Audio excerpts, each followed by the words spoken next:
Watch this and we're gonna talk about it. So there's a lot of women asking, where do you meet these guys that pay the rent in full? Where do you meet these guys that pay the rent in full? You met him. He just doesn't drive a really fancy car.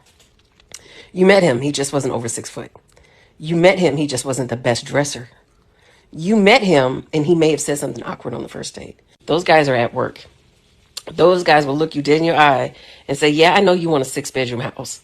I understand that. But for right now, while I'm going through this program in school, we're going to be in this 1-bedroom apartment. Those type of dudes are not going to pay $300 on the first date for a meal. Those type of dudes aren't going to go out here and buy you a purse just because you're cute. These type of guys are going to go on vacation, but baby, there will be some planning involved. And somehow, somewhere, got it twisted that unless a man can be spontaneous and do whatever you want at the drop of a hat, then that means he's not capable of taking care of business. Those type of men take care of business. It's just, they're boring. They're predictable. They're routine. The world is a shallow place, and when I tell you all of us can dang near be with a person that will treat us exactly how we want, give us exactly what we want, we probably just don't like the way they look.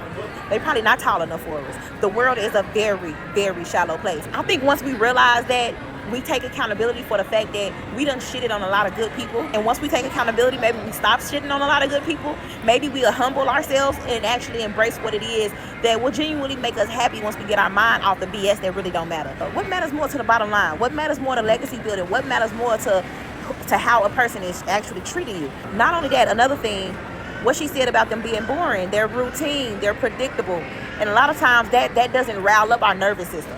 It doesn't give us butterflies. It doesn't trigger our insecurity. It doesn't have us on an emotional roller coaster. So it has us in a state of, oh, this ain't enough for me. We got to heal. When you have unresolved trauma, you look for something that gives you that ride, that emotional ride. That's not normal, baby.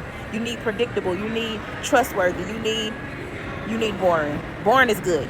Boring is good. That love bombing, emotional roller coaster, anxiety and insecurity, them butterflies, bro, they lie to us. Them butterflies in your stomach, that's anxiety. Run.